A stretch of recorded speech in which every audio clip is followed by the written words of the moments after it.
اس کے بعد میں اس بچے سے ملا اور اس سے پوچھا تم کیا کہتے ہو، مجھے 70,000 حدیثیں یاد ہیں؟ انہوں نے کہا ہاں بلکہ اس سے زیادہ۔ یہ طبقات الشافیہ الکبریٰ کی روایت ہے، والیوم 2 ہے، پیج 218۔ وہ بچہ آج امیر المومنین فی الحدیث کے نام سے یاد کیا جاتا ہے،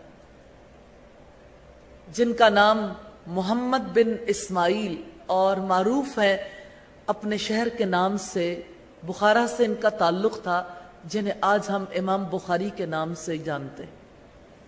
ہم امام بخاری کا تذکرہ کرتے ہیں اور ماں کا تذکرہ ذہنوں سے محو ہو جاتا ہے۔ پیچھے ماں کی بات کو دیکھیے کہ ماں نے کیسی تربیت کی تھی۔ امام بخاری نے کس طرح سے اپنے شہر میں علم حاصل کیا۔ 194 ہجری میں پیدا ہونے کے بعد 210 ہجری تھی جب ان کی والدہ انہیں اور ان کی بہن کو لے کر علمی سفر پر نکلی تھی۔ بچہ چھوٹا تھا، یتیم تھا۔ اس وقت امام بخاری کی عمر پورے 16 سال تھی۔ جب یہی بچہ 18 سال کی عمر کو پہنچا تو اس نے التاریخ الکبیر تصنیف کی۔ ان کا بیان ہے میں 18ویں سال میں داخل ہوا تو صحابہ اور تابعین کے قضاء و اقوال کی تدوین کرنے لگا۔ اسی زمانے میں کتاب التاریخ رسول اللہ صلی اللہ علیہ وسلم کے روضہ مبارک کے پاس چاندنی راتوں میں تصنیف کی۔ یہ تاریخ بغداد کی روایت ہے، والیوم 2 پیج 3۔ ابن خلکان نے اسے والیوم 2 پیج 28 پر تحریر کیا۔ تاریخ انسانی کی عظیم شخصیت امام بخاری کو تربیت دینے میں جو کردار ان کی ماں نے ادا کیا، سنہرے حروف میں لکھے جانے کے قابل۔ ایک اور روایت میں ہے کہ امام صاحب نے اپنی والدہ کے ساتھ حج کیا۔ حج کے بعد بھائی وطن چلے گئے اور امام صاحب تحصیل علم کے لیے مصروف ہو گئے۔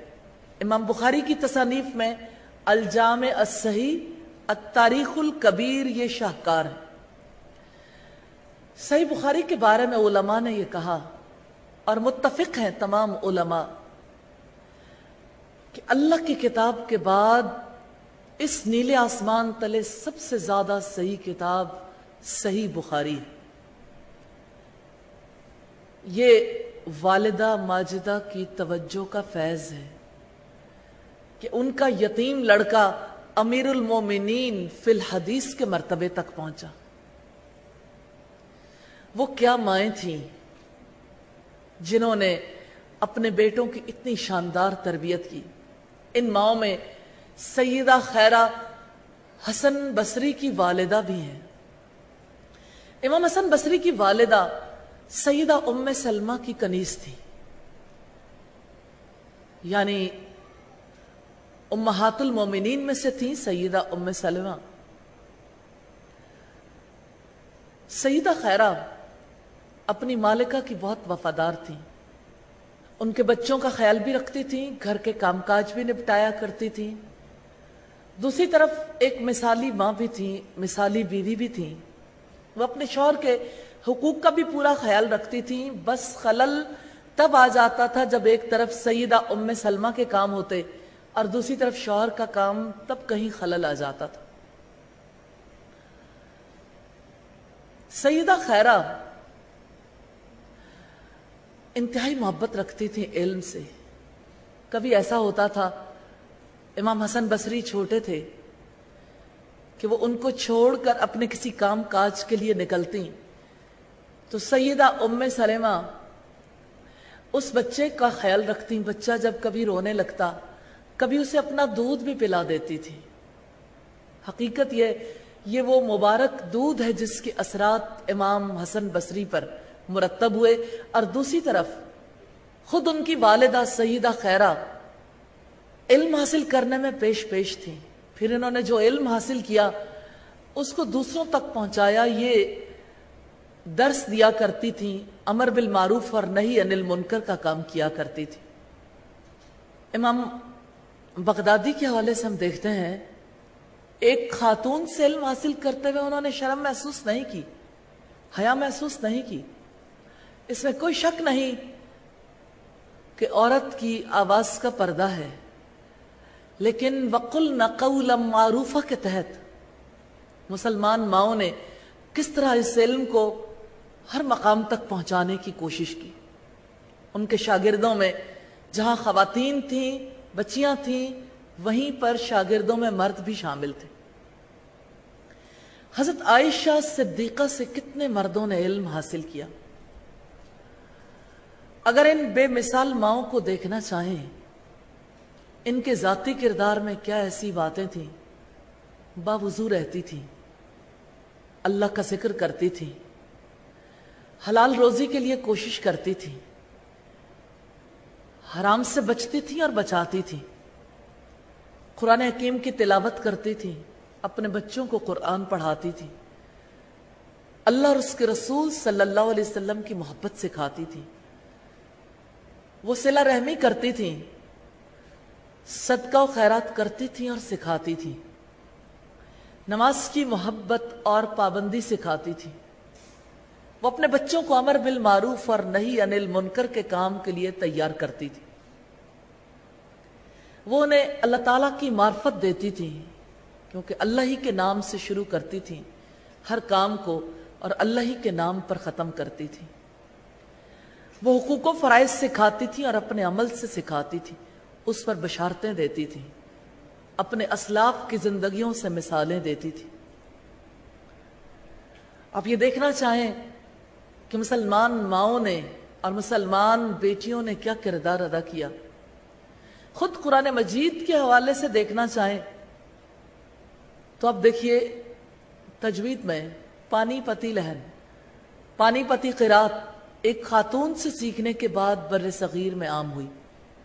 پہلے سکھانے والی ایک خاتون تھی، تمام مردوں نے اس خاتون سے سیکھا تھا، اور اس کے بعد یہ سلسلہ بر صغیر پاک و ہند میں بہت زیادہ رواج پا گیا۔ اسی طرح سے امام دار الہجرہ امام مالک کی والدہ ماجدہ، ان کا نام عالیہ بنت شریک بن عبد الرحمن بن شریک ازدی ہے۔ یہ بہت عقل مند اور فضیلت والی خاتون تھی، انہوں نے اپنے بیٹے مالک کی تعلیم و تربیت پر بہت توجہ دی۔ امام صاحب بیان کرتے ہیں کہ میں نے اپنی ماں سے کہا میں دین کا علم حاصل کروں گا، تو انہوں نے کہا آؤ میں تمہیں علماء کا لباس پہنا دوں۔ یہ بات کتنی توجہ طلب ہے، بچے کی شخصیت کے اندر کس طرح وہ نکھار لا رہی تھی، دین کی محبت بھی انہوں نے پیدا کی تھی کہ آؤ میں تمہیں علماء کا لباس پہنا دوں، پھر مجھ کو انگلے کپڑے پہنائے، میرے سر پر طویلہ یعنی سیاہ لمبی ٹوپی رکھی، اس کے اوپر امامہ باندھا اور کہا ربیہ رائے کی مجلس میں جاؤ، یعنی اگر دین کا علم سیکھنا چاہتے ہو تو علماء کی صحبت میں بیٹھو، ان کے علم سے پہلے ان کے اخلاق اور آداب سیکھو، توجہ کرو کیسے اٹھتے بیٹھتے ہیں، کیسے وہ اپنے معاملات کو انجام دیتے ہیں۔ یہ صحبت ہے جس سے سیکھا جاتا ہے، اور عقل مند مائیں ہمیشہ اپنے بچوں کو علماء کی صحبت میں رکھتی تھی۔ ایک روایت میں ہے کہ ماں نے کہا اب جاؤ حدیث لکھو پڑھو۔ اس وقت امام ربیہ رائے کا حلقہ درس مسجد نبوی میں قائم ہوتا تھا، اور مدینہ کے اشراف ان کے حلقے میں جمع ہوتے تھے۔ وہ امام مالک کے پہلے شیخ، پہلے استاد ہیں۔ والدہ کی نگاہ انتخاب کتنے عمدہ استاد پر پڑی، ان کی مجلس سے جس بچے نے فیض حاصل کیا وہ اسلام کا امام بن کر اٹھا۔ اسی طرح سے سفیان بن عیینہ کی والدہ ہیں، ہم ان کے بارے میں بھی دیکھیں گے۔ امام سفیان بن عیینہ جلیل القدر تبع تابعی عالم ہے۔ تبع تابعی کہتے ہیں جس نے اپنی زندگی میں کسی تابعی کو دیکھا، اور تابعی اسے کہتے ہیں جس نے اپنی زندگی میں کسی صحابی کو دیکھا، اور صحابی اسے کہتے ہیں جس نے اپنی زندگی میں محمد رسول اللہ صلی اللہ علیہ وسلم کو دیکھا۔ یہ امام شافعی کے استاد ہیں، ان کا قول ہے مالک اور سفیان نہ ہوتے تو حجاز سے علم ختم ہو گیا ہوتا۔ ان کی والدہ ماجدہ نے انہیں جس طرح سے دین کی تعلیم دلائی، اس سے مسلمان ماؤں کے لیے بہت بڑا پیغام ہے وکی بن جرح امام ابن عیینہ کے شاگرد ہیں. ان کا بیان ہے کہ سفیان کی والدہ نے ان سے کہا پیارے بیٹے تم علم حاصل کرو، میں قطعی کر کے تمہاری ضروریات پوری کروں گی. اور بہت بڑی بات ہے جو امام سفیان بن عیینہ کی والدہ نے کہی، بیٹا جب تم 10 احادیث لکھ پڑھ لو تو اپنے بارے میں غور و فکر کرو. یہ بات بہت قیمتی ہے. جب جب آپ اسے دہرائیں گے اپنے لیے یا دوسروں کے لیے نفع دے گی. کہ جب آپ 10 احادیث لکھ پڑھ لو، غور کرو، دیکھو کہ چال چلن میں، تحمل اور وقار میں اضافہ ہوا ہے. یعنی اپنا جائزہ لو، کردار میں تبدیلی کہاں تک آئی. اگر یہ باتیں نہ دیکھو تو سمجھ لو تمہارے حق میں علم نقصان دہ، مفید نہیں ہے. والدہ کی خصوصی توجہ اور نصیحت کے مطابق امام ابن عیینہ نے 78 سے زائد علماء اور تابعین سے حدیث روایت کی. اب دیکھیے ایک استاد سے اس کا پورا علم حاصل کرنا اور 78 استادوں سے، اور پھر ہمارے ایسے علماء گزرے ہیں جنہوں نے سینکڑوں اساتذہ سے تعلیم حاصل کی. ان کا شمار حکماء حدیث میں ہوا ہے اور اللہ کی بہت بڑی مخلوق نے ان سے علم حاصل کیا. نظر ہلالی کا بیان ہے کہ میں سفیان بن عیینہ کی مجلس میں تھا. ایک بچہ آیا جس کو اہل مجلس انتہائی حقارت سے دیکھنے لگے. سفیان بن عیینہ نے کہا پہلے تم لوگ بھی ایسے ہی تھے، یعنی آپ ہمیشہ سے بڑے اور دانا پیدا نہیں ہوئے، اب بھی پہلے بچے ہی تھے. اللہ تعالیٰ نے تم پر احسان کیا. پھر میری طرف مخاطب ہوئے کہ اے نظر، اگر تم اس وقت دیکھتے تو تعجب کرتے میری عمر 10 برس کی تھی اور میری لمبائی 5 بالش تھی. یعنی میں بس اتنا سا تھا، چھوٹا سا تھا. میرا چہرہ دینار کی طرح تھا، یعنی گول، اور میں خود شعلہ نار کی طرح تھا، یعنی بہت میرا چہرہ دمکتا تھا، سرخ و سفید تھا. اور میرے کپڑے چھوٹے چھوٹے اور میری آستین چھوٹی ہوتی تھی. میرا دامن مناسب مقدار میں تھا. میرا کان چوہے کی طرح تھا، یعنی چھوٹا سا کان تھا. اور میں مختلف شہروں کے علماء ابن شہاب زہری، عمرو بن دینار کی مجلس میں آتا جاتا تھا. ان کے حلقہ درس میں کھونٹی کی طرح بیٹھتا تھا اور میری دوات اخروٹ کی طرح، میرا قلم موزے دان کی طرح، یعنی اخروٹ سے مراد چھوٹی سی میری دوات ہوتی تھی، اور میرا قلم پستے جیسا ہوتا تھا، یعنی چھوٹا سا میرا قلم، چھوٹی سی میری دوات ہوتی تھی. جب میں مجلس میں جاتا تھا تو اہل مجلس کہتے تھے چھوٹے شیخ آ گئے ہیں، یعنی چھوٹے علم والے آ گئے ہیں. تو یوں ہمیں پتہ لگتا ہے کہ ماؤں کی توجہ کی وجہ سے بچے کس مقام تک پہنچے. آج ماؤں کی گودوں سے سفیان بن عیینہ، امام مالک، امام شافعی، امام بخاری جیسی شخصیات کیوں نہیں جنم لیتی؟ اگر رک کر غور کریں تو آپ کو محسوس ہوگا کہ اصل خرابی ماں کی تربیت میں. عورت کو علم سے الگ کر دیا. اور اس میں بھی پیچھے جھانک کر دیکھیے، آپ کو بہت بڑا رول کچھ فتاوی کا نظر آئے گا.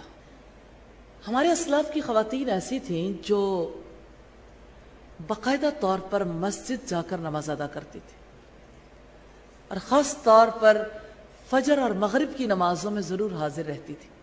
جب سے عورت کا تعلق مسجد سے کاٹا ہے، اس کا تعلق کہیں تو جوڑنا تھا. وہ تعلق کہاں جا کے جڑ گیا؟ وہ تعلق مسجد سے نہ رہا تو ایسی جگہوں سے اس کا تعلق بن گیا جہاں سے صدائے لا الہ الا اللہ نہیں آتی. آج بھی عورت کا مسئلہ یہ ہے، عورت جہاں کے لیے نکلے آواز نہیں اٹھتی. آج اسلام کی بیٹیاں بڑے بڑے سائن بورڈز پر لٹا دی جائیں، آواز نہیں اٹھتی. لیکن اگر کوئی عورت مسجد جانے لگے آواز اٹھتی ہے، فتنہ پھیلے گا. بات یہ ہے کہ اللہ کے رسول صلی اللہ علیہ وسلم کا فرمان ہے، اللہ کی بندیوں کو اللہ کی مسجدوں میں جانے سے مت روکو۔ اور کل تک مسجد تھی جہاں سے علم بھی دیا جاتا تھا اور جہاں عبادت بھی ہوتی تھی۔ آج بھی دیکھیے کتنے ہی عرب ممالک ایسے ہیں جہاں مسجد میں خواتین کے لیے عبادت کا اہتمام ہے تو ان کے لیے تعلیم کا بھی اہتمام۔ ہر عورت نہ بھی پہنچے، ذوق و شوق رکھنے والی عورتیں تو پہنچتی ہیں، اور جب عورتیں پہنچتی ہیں وہاں اللہ کی عبادت کرتی ہیں، ذکر کرتی ہیں، غور و فکر کرتی ہیں، پھر دین کا علم حاصل کرتی ہیں، وہی چیزیں ان کی اولاد میں بھی ٹرانسفر ہوتی ہیں۔ جب عورت جائے گی، بچے چھوٹے ہیں تو ننھے بچے کو بھی ساتھ لے کر جائیں گے، اور بچے کی بھی سرگرمیاں مسجد کے گرد گھومنے لگیں گی۔ اور بچوں کے لیے یہ سب سے زیادہ دلچسپی کا معاملہ ہوتا ہے۔ جو خواتین مسجد جاتی ہیں وہ اپنے ساتھ بچوں کو لے کر جاتی ہیں تو بچے وہاں بھاگتے دوڑتے ہیں، کھیلتے ہیں، پھر ساتھ ہی نمازیں پڑھتے ہیں، پھر اللہ اکبر کی صدائیں سنتے ہیں، پھر اسی طرح سے دین کی باتیں ان کے کانوں میں پڑتی ہیں، تو ان کو ایک لائف سٹائل ملتا۔ جب آپ نے اصل روح کھینچ لی تو باقی کیا بچا؟ وہ جیسے اقبال نے کہا تھا، اٹھا میں مدرسہ و خانقاہ سے نمناک، اٹھا میں مدرسہ و خانقاہ سے نمناک، نہ زندگی نہ محبت نہ معرفت نہ نگاہ۔ یہ ہے بنیادی بات۔ اس وجہ سے ہمیں دیکھنے کی ضرورت ہے کہ بچوں کو اللہ کی معرفت، اللہ کی محبت اور دنیا میں معاملات کی حقیقت کو کیسے سمجھانا، ان کے اندر وہ نگاہ کیسے پیدا ہوگی، وہ نگاہ جس کے بارے میں اقبال کہتا ہے، نگاہ مرد مومن سے بدل جاتی ہیں تقدیریں۔ اس ایک نگاہ کے لیے پیچھے کتنا کام کرنا پڑتا ہے۔ اس کے لیے ہر ماں اپنی جگہ پر اپنا کردار ادا کرے گی تو اصل فائدہ نصیب ہوگا۔ اس لیے آج کی اس نشست میں ہم ضرور دیکھیں گے کچھ چیزوں کو کہ کس طریقے سے ماں نے اپنے بچوں کی تربیت کرنی ہے، انہیں کیا کیا بنیادی چیزیں ہیں جو سکھانی۔ میں چند بنیادی چیزیں ضرور آپ کے سامنے رکھنا چاہتی ہوں، باقی یہ کہ ابتدا کر لیں گے تو انشاءاللہ تعالی اب خود سیکھیں گی تو آگے بڑھ کر اپنی اولادوں کو سکھانے کے قابل ہو جائیں گے۔ ان میں پہلی چیز جو سکھانے والی ہے وہ عقیدہ ہے۔ عقیدے میں جن چیزوں کو سکھانے کی ضرورت ہے اس میں پہلی بات یہ ہے کہ عقیدے کی ضرورت کیا ہے، کیونکہ جب تک یہ بات ذہنوں کے اندر واضح نہیں ہوتی کہ اس چیز کی ہمیں ضرورت ہے، اس وقت تک اس کی قبولیت کے لیے دل آمادہ نہیں ہوتے۔ عقیدے کے حوالے سے اب جانتے ہیں کہ عقیدے کے 6 حصے ہیں۔ اللہ تعالیٰ پر ایمان، اس کے فرشتوں پر، اس کی کتابوں پر، اس کے رسولوں پر، آخرت کے دن پر، تقدیر پر ایمان۔ پھر جب رب تعالیٰ پر ایمان کی بات ہے تو اس ایمان کی حقیقت کو سمجھانا بہت زیادہ ضروری ہے۔ اس میں پہلی چیز ہے خوب اچھی طرح سے جان لو انہو لا الہ الا اللہ، کہ یقیناً اللہ کے سوا کوئی عبادت کے لائق نہیں۔ تو لا الہ الا اللہ کے تقاضے، لا الہ الا اللہ کی شرائط سکھانی بہت زیادہ ضروری ہے۔ لا الہ الا اللہ کا مطلب کیا ہے، اس کے تقاضے کیا ہیں، اس کی شرائط کیا ہے، سادگی کے ساتھ۔ اسی طرح سے محمد رسول اللہ یعنی کلمے کا جو دوسرا حصہ ہے، اس کا مطلب کیا ہے، اس کے ہم سے تقاضے کیا ہیں، اس کی شرائط کیا ہے. یعنی بچہ اگر اللہ پر ایمان رکھتا ہے تو اللہ پر ایمان لانے کی وجہ سے اس کے دل کے اندر وہ محبت پیدا ہونی چاہیے.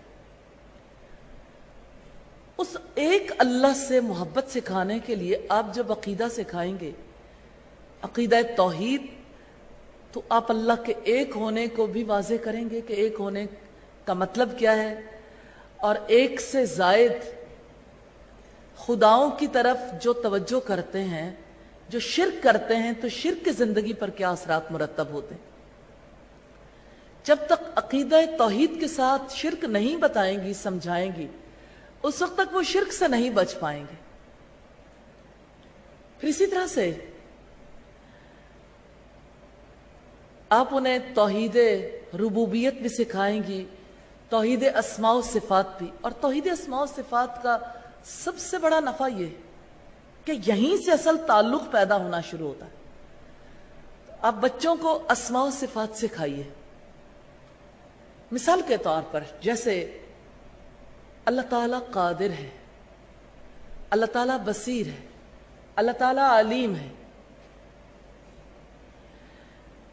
ہم اسے دیکھنا چاہیں تو رب تعالیٰ نے اس کا علم اپنی کتاب کے توسط سے دیا. ایک ایسا باپ جس نے اپنے بیٹے سے یہ کہا تھا اور اپنے قول کی وجہ سے اپنے بیٹے کے شعور کو کن کاموں پہ لگا دیا تھا، اور اس کے نتیجے میں بیٹے کے اندر کیسا یقین پیدا ہوا تھا. ایک اللہ کی صفت العلیم کو کتنے خوبصورت طریقے سے سکھایا گیا. العلیم کا مطلب ہے جو سب کچھ جاننے والا. اب العلیم کی بات کو سکھانے کے لیے لقمان حکیم نے یہ کہا تھا، یا بنیا. آج کی ماں کیوں نہیں کہتی یا بنیا، میرے چھوٹے بیٹے. ان تک مثقال حبۃ من خردل، اگر کوئی رائی کے دانے کے برابر ذرہ کسی چٹان کے نیچے ہو، آسمانوں میں ہو یا زمین میں، اللہ اسے لے آئے گا. یعنی اللہ سے وہ چھپ نہیں سکتا. مطلوب کیا ہے؟ سکھانا اصل میں کیا مطلوب ہے؟ کہ اللہ سے کوئی بھی چیز چھپ نہیں سکتی. اللہ ہر ایک چیز کو جانتا ہے. وہ ہماری نگاہوں سے چھپ جاتا ہے، ہمیں بھول جاتا ہے، ہمارے حافظے سے چھپ جاتا ہے، یاد نہیں رہتا، لیکن اللہ نہیں بھولتا. اور العلیم کی بات میں آپ جب صفت العلیم سکھائیں، قرآن حکیم کی مثالوں کو دیکھیے. جیسے قرآن حکیم میں ہے، درخت سے گرنے والا کوئی پتا ایسا نہیں جسے وہ نہ جانتا. اب آپ اپنے بچے سے کہیے، وہ بچہ ہے یا بڑا، اللہ نے اپنی پاک کتاب میں جو خبر دی ہے محض بچوں کے لیے نہیں، جوانوں کے لیے بھی وہی ہے. مثالیں وہی ہیں، میرے لیے بھی وہی، ایک بوڑھے کے لیے، ایک جوان کے لیے، مرد کے لیے، عورت کے لیے، بچے کے لیے، ہر ایک کے لیے وہی مثال. کہ یہ بتاؤ کتنے پتے ٹوٹتے ہیں، کون ہے جو ان کا ریکارڈ رکھتا ہو؟ وہ بھی ریکارڈ نہیں رکھتا جس کے گھر میں درخت لگا ہے، جس کی ملکیت میں وہ درخت ہے، کیونکہ اسے حساب لگانے کی ضرورت ہی نہیں. لیکن جو رب درخت کے ایک ایک پتے کو جانتا ہے، جیسے ہر درخت کے پتے کا وہ علم رکھتا ہے، ایسے ہی ہمارے منہ سے نکلنے والی ہر بات کا بھی وہ علم رکھتا ہے. ایسے ہی ہماری نظروں کے اٹھنے اور جھکنے کو بھی وہ جانتا ہے. جیسے رب العزت کا فرمان ہے، لا تدرکہ الابصار وہو یدرک الابصار، نگاہیں اس کو پا نہیں سکتی، وہ نگاہوں کو پا لیتا. تو وہ نگاہوں کے اٹھنے کو بھی جانتا ہے، جھکنے کو بھی جانتا، اور دل کے اندر چھپے ہوئے خیالات بھی ایسے ہیں اس سے نہیں چھپ سکتے. ان اللہ علیم بذات الصدور، یقیناً اللہ سینوں کی باتوں کو جانتا ہے.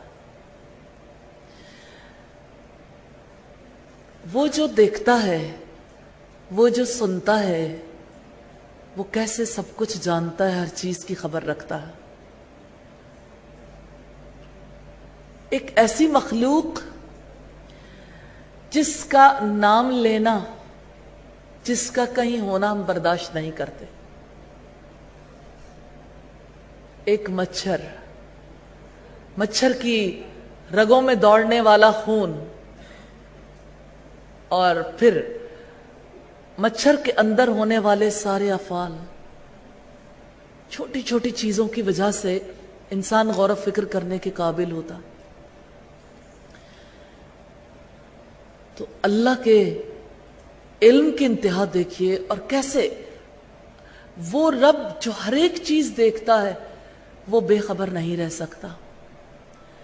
تو جب آپ صفت علیم کی بات سکھائیں گے تو آپ انہیں مثال بھی دیں گے. وہ رب پاک ہے جس نے انسانوں کو تخلیق کیا، اور جس نے انسانوں کے لیے ایسا ضابطہ حیات بنایا جس کی وجہ سے ان کی زندگی کی اصلاح ممکن ہے. رب نے کیسے اپنی خاص رحمت کی وجہ سے اس مہینے میں قرآن حکیم نازل کیا، تو ساتھ ہی قرآن حکیم کے نزول کے مہینے میں روزے فرض قرار دیے. روزے میں انسان کو کیا ملتا ہے؟ اب چھوٹی سی بات کو دیکھیے. اللہ تعالیٰ نے جو مقصد ہمیں بتایا وہ یہ کہ اے ایمان والو، تم پر روزے فرض کیے گئے جیسے تم سے پہلے لوگوں پر روزے فرض کیے گئے، لعلکم تتقون، تاکہ تم متقی بن جاؤ. روزے میں ایک بچے کو بھی یہ سکھایا جاتا ہے، اسے پتہ لگ جاتا ہے، پریکٹیکلی اس کے سامنے آتا ہے کہ جب روزہ رکھنا ہے تو کچھ کھانا پینا نہیں ہے. اتنی بات سب کی سمجھ میں آ گئی. صبح صادق سے لے کر غروب آفتاب تک بچ کے رہنا ہے، کھانے سے پینے سے. پھر شدید بھوک ہو، شدید پیاس ہو، تنہائی ہو، ہر ایک یہ لرن کر جاتا ہے روزہ نہیں توڑنا. سوال یہ پیدا ہوتا ہے یہ کیسے ممکن ہوتا؟ کیا چیز ہے پیچھے سے جو انسان کو روزہ نہیں توڑنے دیتی؟ کہ اللہ جانتا ہے، اللہ دیکھتا ہے. عام زندگی میں جس کو یہ یقین نہیں آتا کہ مجھے بھی اللہ کا ڈر لگتا ہے، اسے کیسے روزے کی حالت میں یہ یقین آ جاتا ہے؟ اور اب دیکھیے کہ ایک مہینے میں کتنی بار انسان یہ تجربہ کرتا ہے کہ جس سے اللہ روکے اس سے رک جانا ہے. اور کھانے پینے کی چیزیں حلال ہیں، حلال سے روک کر اللہ تعالیٰ نے سکھایا ہے ایسے ہی حرام سے بھی رکنا. کیونکہ اصل مقصود یہ نہیں ہے کہ کھانا پینا چھڑوا دیا جائے، اصل مقصد یہ ہے برائی چھڑوا دی جائے. تو اس روزے کے توسط سے اللہ تعالیٰ برائی کیسے چھڑواتے ہیں؟ نبی صلی اللہ علیہ وسلم نے فرمایا جس نے روزہ رکھنے کے باوجود جھوٹ بولنا نہیں چھوڑا، اللہ کو اس کے بھوکا پیاسا رہنے کی ضرورت نہیں ہے. تو اصل مقصد کیا ہے؟ اصل مقصد برائی سے رکنا ہے. اور کھانے پینے سے رک کر انسان کو یقین آتا ہے. اس رب نے یہ یقین دلایا کہ دیکھو میرے کہنے سے تم کھانا پینا چھوڑ سکتے. ایک مہینے تک یقین دہانی کروائی جاتی کہ میں کہوں تو تم کھانا پینا بھی چھوڑ سکتے ہو، تو میرے کہنے سے تم برائی بھی چھوڑ سکتے ہو. جو نیت کر لے، ارادہ کر لے، اس کے لیے آسانی ہو جاتی ہے. اللہ تعالیٰ ہم سب کے لیے بھی آسانی پیدا کریں. تو یہ اللہ تعالیٰ کے اسماء و صفات کی وجہ سے تبدیلی آتی ہے. اللہ تعالیٰ دیکھتا ہے، اللہ تعالیٰ جانتا ہے، اللہ تعالیٰ سنتا ہے. اس کے لیے سادہ سی بات ہے، اللہ تعالیٰ کے ایک نام کو، ایک صفت کو روزانہ کی بنیاد پر منتخب کر لیں گے تو انشاءاللہ تعالیٰ، یعنی آپ اگر چھوٹی سی ڈسکشن بھی لے لیں تو اس کا بھی بہت فائدہ ہوگا. جیسے اب چھوٹے بچوں کو اللہ تعالیٰ کے اسماء و صفات سکھائیں گی، اللہ تعالیٰ پر ایمان سکھائیں گی، اسی طرح سے آپ کو ضرورت ہے بڑے لوگوں کو بھی ایمان سکھانے کی، اور اس ایمان میں ترقی دینے کے لیے، اس ایمان کو بڑھانے کے لیے کچھ اور چیزوں کا علم دینے کی. کچھ چیزیں آپ کی ہیلپ کر سکتی ہیں، بڑے ہوں یا چھوٹے. جو چیز آپ کی ہیلپ کرے گی، اس میں پہلی چیز اللہ تعالیٰ کے اسماء و صفات کے بارے میں خود علم حاصل کرنا ہے. عربی زبان میں اس کی بہت خوبصورت کتابیں موجود ہیں. آپ اگر پڑھنا چاہیں، عربی زبان میں کتابیں موجود ہیں. اردو زبان میں اگرچہ اسماء الحسنی کے حوالے سے کتابیں موجود ہیں، لیکن ایک کتاب ہے جس کی زبان کافی ٹف ہے، لیکن بہرحال کتاب سے فائدہ ضرور اٹھایا جا سکتا ہے، اسماء الحسنی کے نام سے. اسی طرح سے ان کتابوں کو